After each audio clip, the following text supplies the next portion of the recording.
성가대는 찬양 끝나니까 왜 이렇게 기뻐하세요? 기쁨이 있으신 것 같아요. 좋습니다. 많이들 인사하셨어요? 네, 서로서로 인사하시고요. 오늘 말씀의 제목은 너를 구원하리니 나를 믿었음이라, 이 제목으로 함께 은혜를 나누고자 합니다. 우리가 평소에 많이 들어본 표현 중에 또 쓰기도 하는 말 중에 구사일생이란 말 익히 아시죠? 그렇죠?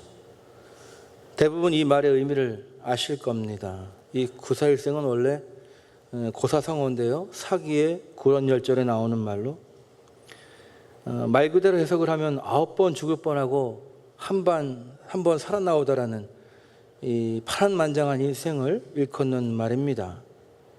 매우 위험하거나 치명적인 상황에서 겨우 살아남은 사람의 상황을 비유적으로 표현하는 말이죠.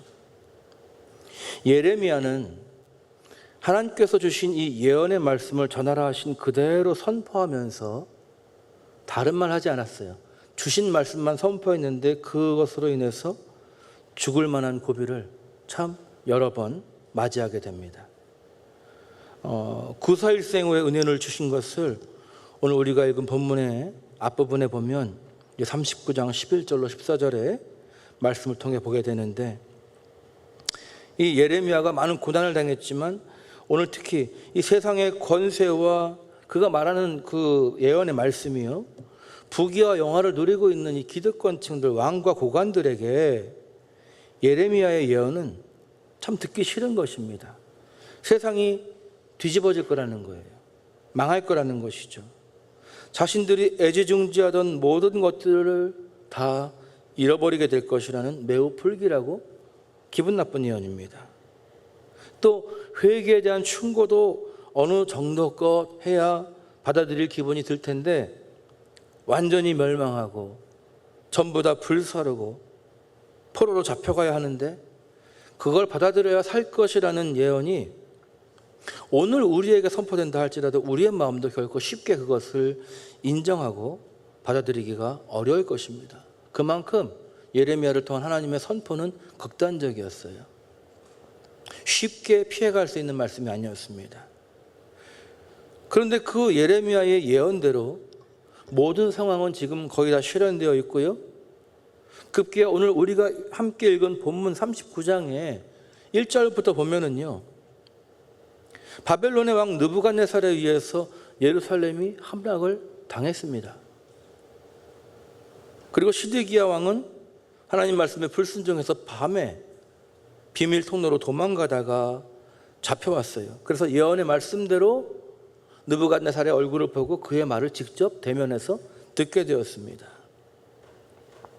그리고 뿐이 아니라 그 앞에서 자신의 아들들, 왕자들이 다 처형을 당하고 또 자신을 따르던, 자신이 의지하던 이 애굽을 의지하던 고관들이었는데 다 신하들이 처형을 당하는 것을 두 눈 뜨고 목격을 하게 되고요, 그런 건 아예 눈이 없으면 안 볼 텐데 다 보고 난 다음에 그 다음에 눈이 뽑히는 형벌을 받아서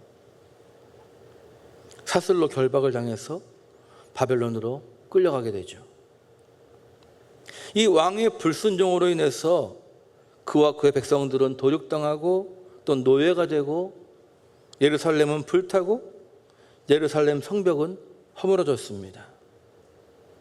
그런데 오늘 39장의 말씀 가운데 이 하나님의 말씀을 전하는 선지자 예레미야 외에 한 사람에 대한 이 구원에 대한 예언이 선포되고 있습니다. 우리가 읽은 본문인 15절에서 18절까지 하나님께서 예레미야에게 특별하게 주신 예언의 주인공이 누구인가? 바로 에벳멜렉이라고 하는 사람입니다. 우리가 지난주에도 다소 익숙치 않은 레갑 자손의 교훈에 대해서 이야기를 통해서 순종의 믿음과 그에 따른 하나님의 영원한 약속, 그리고 말씀에 순종하는 자에게 주시는 복을 깨닫게 되었는데, 오늘도 익숙치 않은 이름이지만 또 한 사람의 그 하나님의 은혜의 사람 에벳멜렉의 이야기를 통해서 우리의 믿음과 삶의 교훈을 삼고자 합니다. 이 에벳멜렉은 누구인가? 성경에 기록된 그의 직분과 이름으로는요, 구스, 넷이, 에벤멜렉 이렇게 이야기하고 있어요. 이 에벤멜렉이라고 하는 이름의 뜻은요, 히브리어를 그대로 음역을 해가지고 우리 성경에 넣어놨는데 에벳멜렉라고 하는 겁니다. 그 앞에 거 자막을 한번 볼게요. 에벳멜렉라고 하는 건데 뭐냐면 의미가 왕의 종이라 하는 이름이에요. 왕의 종. 이 멜렉은 왕입니다. 개적 성경에 넷이라고 기록하고 있지만 정확하게는요, 더 많은 해석들은 환관으로 해석하고 있는데 그게 그거지만 이 환관의 히브리어 원어인 이쉬사리스라고 하는 말은 이 고위 관리를 얘기하는 거예요. 고관, 높은 위치에 있는 겁니다. 그러니까 고대 근동 지방에는 이 환관들이 고급 관리가 되었던 역사가 있어요. 특별히 교육을 받아서 엘리트처럼. 그런데 이 구스라고 하는 것은 그의 출신 지역과 혈통을 드러내는 것으로서 쿠스라고 하는 이 히브리어는 에티오피아를 얘기하는 겁니다. 이집트 밑에 있는 에티오피아. 그러니까 이 에벳멜레크라고 하는 사람은 구스 출신의 흑인 그리고 넷이 환관인 것이죠. 중요한 것은 이 시드기야 왕 시대에 애굽을 의지하고 하나님께 불경했던 다른 유대인 대신들과 달리 이 에벳멜렉은 하나님을 경외하는 신앙의 사람이었다는 것입니다. 예레미야 38장 본문을 통해서 우리가 볼 수 있는데 하나님께서 그를 믿음의 사람으로 쓰셨고 또 그가 인종보다 더 큰 차별성을 가지고 있는 것은 뭐냐면 하나님을 향한 이 역전된 믿음을 가지고 있었다는 거예요. 유대인들이 가지고 있는 하나님을 향한 어떤 정통성을 가진 그런 신앙보다 더 고귀한 신앙으로 하나님께 인정받은 것이죠. 왜 에벳멜렉은 하나님의 약속의 예언을 받게 되었는가? 넘어가 보면 예레미야 38장 7절에서 13절에 나오는 내용을 우리 새벽기도에 참여하시는 분들은 아마 들으셨을 것입니다. 본문의 묵상이 그 중에 있었고요. 어떤 일이 있었기에 유다 왕국이 철저하게 심판으로 무너지는 그 순간 이 에벳멜렉에게 구원의 약속이 주어졌고 그렇게 특별한 인물로 성경에 기록되게 되었을까? 우리 몇몇 분들이 아시겠지만 저는 이 내용을 우리 모든 성도들이 알게 되기를 원합니다. 이 에벳멜렉은 저도 아까 성경을 읽을 때 실제는 입에 잘 안 붙어요. 이게 편안한 이름이 아닙니다. 우리가 잘 알고 있는 다윗이나 솔로몬, 베드로, 바울처럼 입에 탁탁 붙는 말이 아니죠. 그런데 다른 데 있는 것도 아니고 이 예레미야 38장과 39장에 두 번 나오고 있는데 이 예레미야를 통해서 그토록 오랜 세월 멸망에 대한 예언이 선포되었고 결국 말씀에 대한 불순종으로 예루살렘이 무너지는 그때에 그 멸망의 직전에 하나님께서 예레미야를 통해서 에벳멜렉에게 구원의 소망을 예언하게 하십니다. 지금 왕들과 고관들조차도 피해가지 못하는 이 멸망의 자리에서 왜 그런 특별하고도 영광스러운 구원의 은혜가 구스 사람 넷인 에벳멜렉에게 주어졌을까? 예레미야가 바벨론에 항복할 것을 예언하면서 순종하지 않으면 예루살렘이 불타고 처참하게 살육당하고 모두가 포로로 끌려가고 유다 왕국이 망하게 될 것을 끊임없이 선포할 때에 하나님의 뜻에 따를 마음이 없었던 그리고 애굽을 의지하고 있던 이 고관들이 시드기야 왕에게 뭘 얘기하냐면요 38장에 나오는 얘기입니다. 저 예레미야의 말이 우리 이스라엘 백성들의 그 사기를 꺾어서 지금 싸워서 이겨야 되는데 싸울 마음조차 없어지게 하니까 저 예레미야를 죽여야 되겠습니다. 이렇게 얘기를 하거든요. 그때 시드기야 왕이 마치 예수님을 십자가에 내주자고 할 때 빌라도가 나는 책임이 없다라고 하는 것처럼 당신들이 그렇게 얘기하면 내가 뭐라고 할 말이 있겠냐라고 하면서 자기의 책임을 회피하면서 예레미야를 고관 대작들에게 내줬어요. 그러니까 그들이 예레미야를 때리고 아주 깊은 구덩이 속에 던져 넣었는데 줄을 달고 내려가야만 할 정도로 깊은 구덩이였는데 그 구덩이엔 물이 없고 진창만 있는 그런 곳이었습니다. 그리고 뚜껑을 덮었죠. 예레미야는 깊은 구덩이 속에서 곧 죽을 위기에 처해 있었던 것입니다. 그때에 이 에벤멜렉의 이야기가 나오는데, 궁중의 내시였던 에벤멜렉이 시드기야 왕에게 나아가서 말하기를, 고관들이 예레미야에게 행한 일은 악한 것입니다. 그리고 이제 예레미야가 구덩이에서 굶어 죽게 될 것입니다 라고 이 예레미야에게 행한 일이 부당하다라고 하는 것을 증거했습니다. 이게 쉬운 일이 아니죠. 왕도 고관들의 눈치를 보면서 예레미야의 생명을 그들의 손에 넘겨버렸는데, 에벤멜렉이 왕에게 가서 잘못됐다라고 얘기하는 거예요. 지금 그 이야기를 들은 왕은 희한해요. 마음을 고쳐먹습니다. 그리고 30명의 병사를 함께 보내면서 예레미야가 죽기 전에 구덩이에서 끌어내도록 명령을 합니다. 어떤 성경은 3명이라고도 하는데, 구덩이에서 끌어낼 때는 3명이면 충분하겠지만 이 고관들이 죽이려고 가두는 사람을 왕의 명으로 데려올 때에 그걸 완전하게 호위하려면 병사 30명쯤은 가야 그래도 데리고 올 수 있을 것이다. 이런 해석이 더 많은 인정을 받고 있습니다.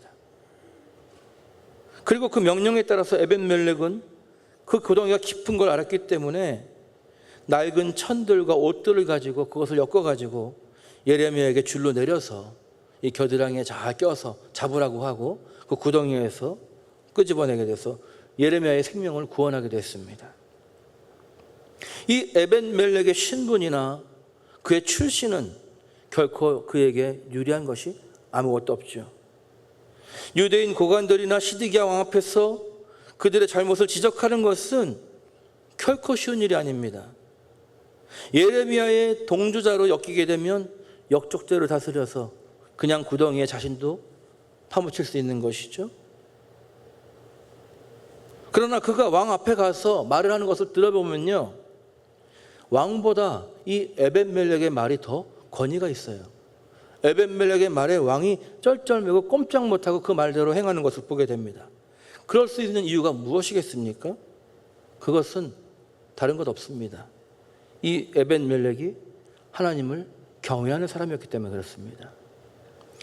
시드기야는 지속적으로 하나님의 뜻을 알지만 거역하고 있는 사람이었고, 그리고 이 예레미야도 내어주고 싶지 않지만 어쩔 수 없이 내어줬는데, 하나님의 뜻에 따르는 그가 내시를 할지라도 명확하게 하나님의 뜻을 선포했을 때에, 권위 있게 말할 때에 왕도 그 말 앞에 굴복할 수밖에 없었던 것이죠. 이 에벤멜렉은 유대인이 아니었어요. 그러니까 사실 그가 가지고 있는 기득권이라고 하는 것은 별로 없습니다. 지파의 유익도 없을 것이고, 유대인들이 가지고 있는 오래된 선민사상에 도취하지도 않았습니다. 그에게는 오직 하나님을 믿는 믿음만이 유일한 신앙이고, 하나님의 뜻에 따르는 순종만이 그가 행할 수 있는 일이었죠. 그것이 에벤멜렉이 가진 믿음이었습니다. 남들만큼 자랑할 만한 기반도 없고 뿌리도 없었지만 하나님의 뜻과 하나님의 말씀, 그거 하나 붙들고 나가서 이야기했던 것이죠. 마치 왕후 에스더를 기억하십니까, 여러분? 죽으면 죽으리라는 결단으로 왕이 부르지 않았는데 나갔다가 귀를 내밀지 않으면 죽을 수밖에 없는데도 불구하고 민족을 구하려는 결단으로 기도하고 왕 앞에 나갔던 것처럼, 오늘 에벤멜렉이 왕 앞에 나간 것은 그것과 같은 일입니다. 불의한 일 가운데 하나님의 선지자 예레미야를 구명하기 위해서 부르지 않았지만 자기 스스로 결단해서 목숨을 걸고 왕 앞에 나가서 진언을 올렸던 것이죠. 그것이 하나님의 마음에 들었던 것입니다. 말씀에 순종해서 죽고자 하면 하나님은 그 믿음을 통해서 구원의 은총으로 역사하십니다. 사람이 아닌 하나님의 뜻에 순종하는 자가 될 때에 세상의 권력도 어쩔 수 없는 주님께서 함께 하시고 보호하시는 복된 사람이 되는 줄로 믿습니다. 죽고자 하면 살아요.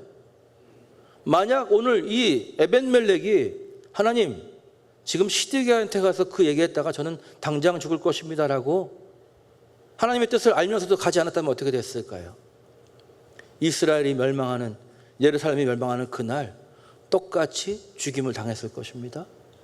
그런데 죽고자 하는 자리이지만 하나님 말씀에 순종해서 그 시드기야 앞에 갔을 때 그 말을 전했을 때에 죽지 않았을 뿐더러 이 이스라엘이 멸망하는 그날 하나님께서 구원하신다는 약속의 말씀을 얻게 된 것입니다.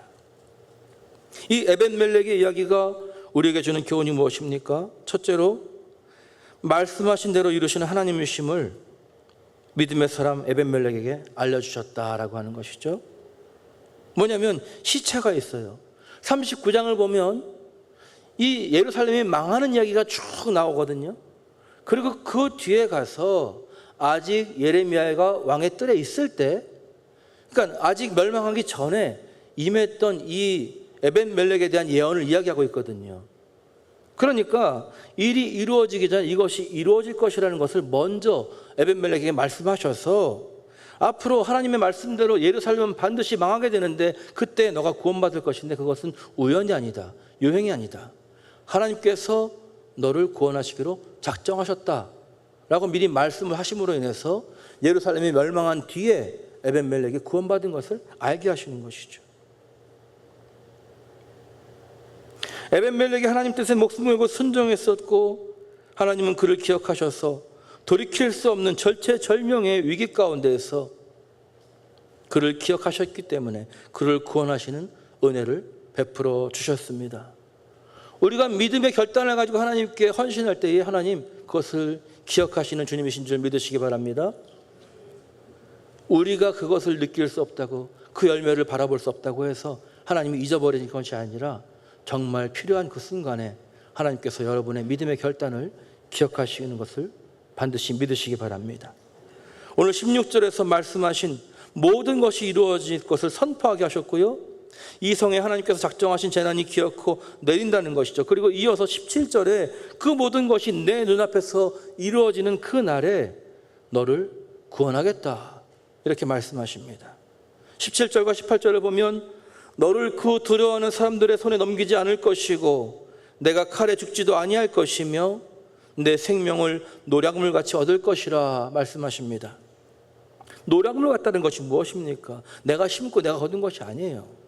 선물로 은혜로 주시는 구원을 받게 하시겠다는 말씀입니다.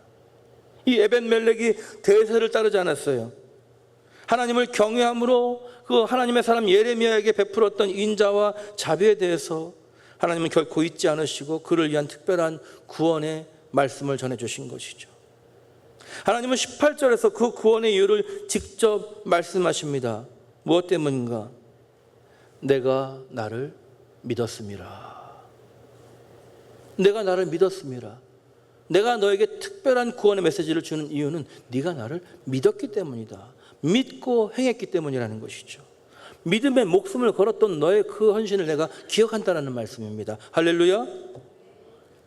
사람은 이 에벤멜렉이 행한 일에 시선을 집중합니다.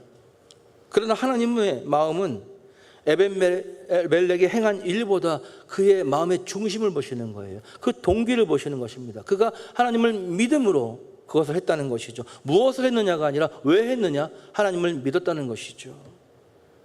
그가 행한 어떤 일보다도 그가 하나님 뜻에 순종하는 사람이었다는 것, 인간적으로 불가능한 것 같은 상황에도 하나님을 믿었다는 것, 그것을 구원의 이유로 말씀해 주시는 것입니다. 둘째로 오늘을 살아가는 우리에게 올바른 믿음의 결정에 대해서 깨닫게 하십니다.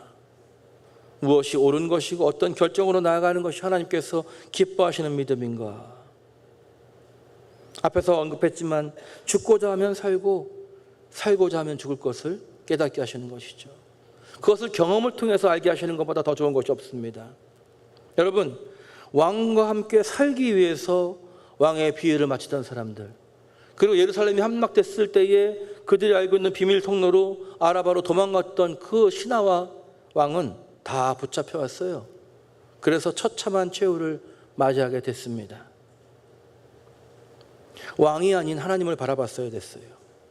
또 왕의 마음이 아니라, 왕도 또한 사람들의 마음을 얻으려고 할 것이 아니라 하나님의 마음에 새겼어야 되는데 서로가 서로를 의지하면서 기득권을 놓지 못하고 있다가 결국은 어떻게 됩니까?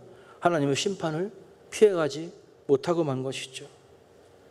그들에게 하나님의 시선이 거두어지고 구원의 은총이 없다면 찾아올 것은 처참한 멸망의 최후일 뿐입니다.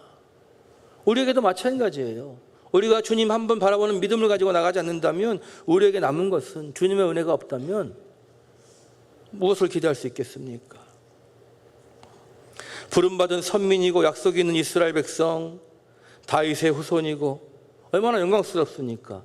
그리고 왕의 신분을 가지고 있던 시드기야에 이 믿음이 없어서 불순종으로 당하는 고난과, 그러나 이방인이요 구스인이며 넷이었던 에벤멜렉이 하나님을 믿었고 그 말씀을 순종할 때에 이 온 이스라엘이 멸망을 당하는 가운데도 특별히 하나님이 그를 구원하셨다라고 하는 이 말씀이 얼마나 극명하게 대조를 이루고 있습니까?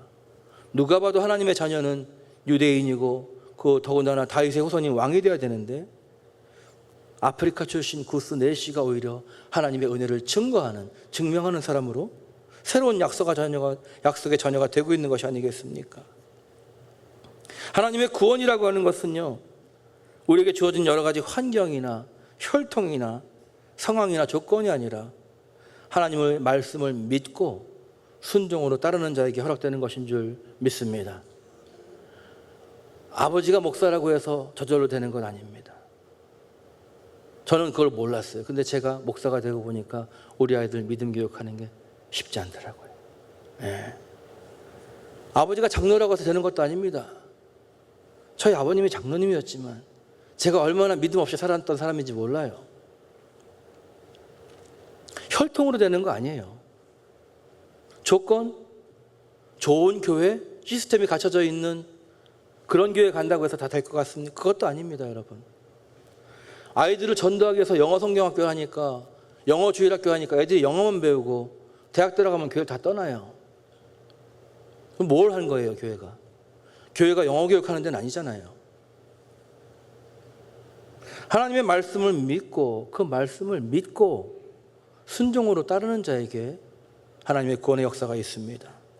셋째로, 하나님은 심판하시는 가운데에도 믿음의 사람에게는 구원의 은총을 베푸시는 하나님이시라는 것을 우리가 깨닫게 되는 것이죠. 예레미야를 통해서 에벤멜렉에게 보호의 약속을 선포하시는데, 죄를 심판하시는 그 과정 가운데 고난받는 의인을 하나님께서는 기억하고 계십니다. 만약에 여러분이 삶의 자리가 힘들고 어렵다 할지라도, 뜻대로 되지 않는다 할지라도 내가 주님의 뜻에 따라서 그 말씀에 순종하기 위해서 겪고 있는 어려움이 있다고 한다면, 지금 그것이 1년이 됐던 5년이 됐던 끝나지 않았기 때문에 여전히 힘들 수 있지만 예레미야도 몇십 년을 선포했습니다. 그러나 하나님께서 여러분을 기억하고 계신다는 것을 잊지 마시기 바랍니다. 정말 중요한 구원의 때가 오면 그때 하나님께서 여러분을 기억해 주실 것입니다. 이스라엘만이 아닙니다, 여러분. 우리 예수 그리스도께서 우리를 위해서 이 땅에 오셔서 십자가를 지셨고 우리에게 생명을 주셨잖아요. 그런데 뭐라고 말씀하셨냐면 반드시 다시 오시겠다고 말씀하셨습니다. 주님께서 다시 오시는 그날은 이 땅의 모든 역사가 끝나는 날이에요. 누구도 벗어날 수 없는 마지막 심판의 날이 임하게 되는데, 그날 주님께서 무엇을 보신다는 것입니까? 믿음을 보시겠다고 말씀하는 거예요. 네가 얼마나 많은 봉사를 했고, 얼마나 많은 성경을 많이 읽었고, 지식을 가졌고, 학위를 가졌고, 재산을 가졌고, 건설을 가졌고, 이런 것들 따지지 않고 믿음을 보시겠다는 거예요.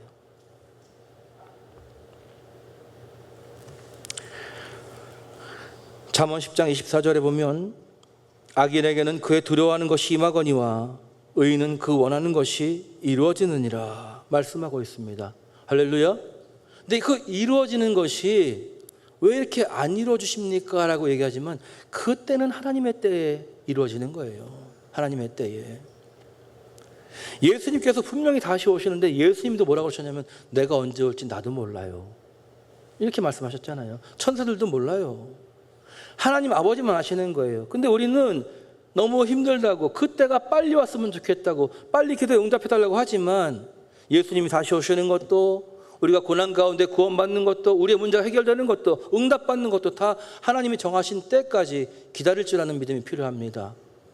기다리면서 인내하고 포기하지 않으면, 믿음으로 끝까지 가면 분명히 하나님의 응답을 받게 될 줄 믿습니다. 왜냐하면 주님께서 여러분을 기억하고 계십니다. 기억하고 계세요. 예레미야가 구덩이에 갇혔을 때도 다른 고관들이 아니라 능력 있는 사람들 다 그렇게 하지 않았지만 이 내시를 통해서 흑인 에벤멜렉을 통해서 구원하신 것처럼 우리가 믿음 때문에 고난당할 때 결코 나를 내버려두지 않으시고 날 도와줄 사람 아무도 없는 것 같지만 하나님을 향한 믿음을 가진 순전한 사람을 통해서 우리를 구원하실 것이고, 우리가 또 그렇게 의로운 일을 행하다가 우리 삶에 고난이 온다 할지라도 하나님은 하나님의 때에 대해서 또다시 우리를 구원하실 것이라고 분명히 이 말씀을 통해서 우리에게 확신을 주시는 것입니다. 하나님께서 주시는 감동 앞에 결코 잠잠할 수 없었던, 왕 앞에 목숨을 걸고 나아갔던 이 에벤멜렉은 모두가 망해 쓰러지는 그때에 왕의 아들들도 다 죽임을 당하고 고관들도 다 죽임을 당하고 왕조차도 굴욕을 당하는 그때에 그 하나님 말씀에 대한 순종으로 인해서 구원의 은총을 누리게 되었습니다. 말씀을 정리합니다, 여러분. 하늘이 무너져도 솟아날 구멍이 있다고 하지만 그 말이 누구에게나 다 적용되는 것은 아닙니다. 근데 하늘이 진짜 무너진 날이 언제냐면 주님 다시 오시는 그날이에요. 새 하늘과 새 땅이 창조되는 그날인데, 그때 누가 그 무너지는 하늘 가운데 솟아날 수 있느냐? 예수 그리스도를 믿는 믿음을 가진 사람입니다. 사람들은 뭔가 인생에 환란이 다가오면 그 위기 가운데 솟아날 구멍이, 어떤 이는 돈이라 생각을 해요. 돈만 많으면 병에 걸려도 병원 가서 수술 받으면 되지, 좋은 약 쓰면 되지, 또 돈이 있으면 무슨 법적인 문제가 생겨도 대법관으로 있다 나온 전가운여 받을 수 있는 변호사 쓰면 되지, 이렇게 생각해요. 누구도 자신을 함부로 할 수 없게 하기 위해서 물질에 소망을 두고 살아갑니다. 그것을 의지합니다. 또 유력한 사람들과의 관계를 맺기 위해서 그 불의의 재물을 또 사용하고요.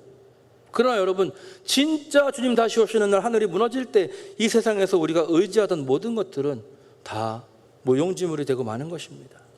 내 것이라 여겼던 그 관계와 네트워크와 그 모든 것들이 하나님의 진노 앞에서 나를 지켜줄 수 있는 것은 결코 아무것도 없다는 것입니다. 할렐루야. 주님 다시 오실 때 우리를 지켜줄 수 있는 것 딱 한 가지밖에 없어요. 예수 그리스도의 이름을 믿는 믿음, 그것 하나만 주님께서 인정해 주십니다.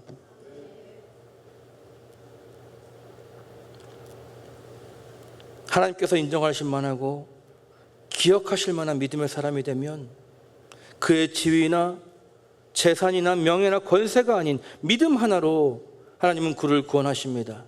그를 보호하시고 도와주시고 함께 하십니다.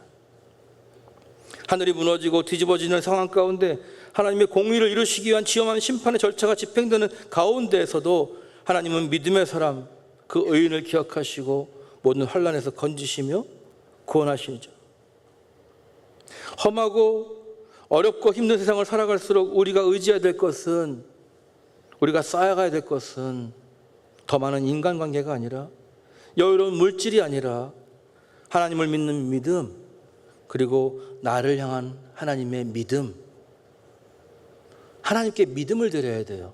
나도 믿어야 되지만 하나님이 나를 믿을 수 있는 사람이라는 큰 믿음이 하나님 마음에 생길 수 있도록 우리의 삶을 통해서 하나님께 그 믿음이 생길 수 있도록 해야 됩니다. 방법은 단순합니다. 나에게 명령하신 말씀에 순종하는 사람이 되는 거예요. 나의 형편과 상황과 입장이 아니라 명하신 하나님의 뜻을, 하나님을 믿는 믿음으로 담대하게 내 입을 열어서 말하는 자가 될 때에 하늘이 무너져도 구원받는 놀라운 주님의 백성이 되는 것이죠. 오늘 말씀으로 말씀을 정리합니다. 39장 17절에 나 여호와가 말하노라 내가 그날에 너를 구원하리니. 그 이유가 무엇입니까? 이는 내가 나를 믿었음이라. 여호와의 말씀이니라. 할렐루야. 신약성경 사도행전 4장 12절에 다른 이로서는 구원을 받을 수 없나니 천하 사람 중에 구원을 받을 만한 다른 이름을 우리에게 주신 일이 없음이라. 구약시대에는 우리가 하나님을 믿었지만 지금은 예수 그리스도 안에서 우리에게 구원의 이름으로 주신 그 믿음의 대상이 예수 그리스도인 줄 믿습니다. 그 이름을 우리가 붙들고 살아가면 당장 우리 삶의 모든 문제가 다 해결되진 않는다 할지라도 정말 중요한 구원의 그 순간, 구원이 필요한 그 순간에 하나님이 여러분을 기억하시고 구원으로 인도하실 줄 믿습니다. 주님의 약속, 주님의 말씀, 오직 주님만 믿음으로 우리가 바라보면서 그 말씀 앞에 담대하게 순종의 길을 선택함으로 인해 참된 구원의 길을 걸어가는 복된 성도의 삶을 살아가시기를 주님의 이름으로 축원합니다. 기도하겠습니다.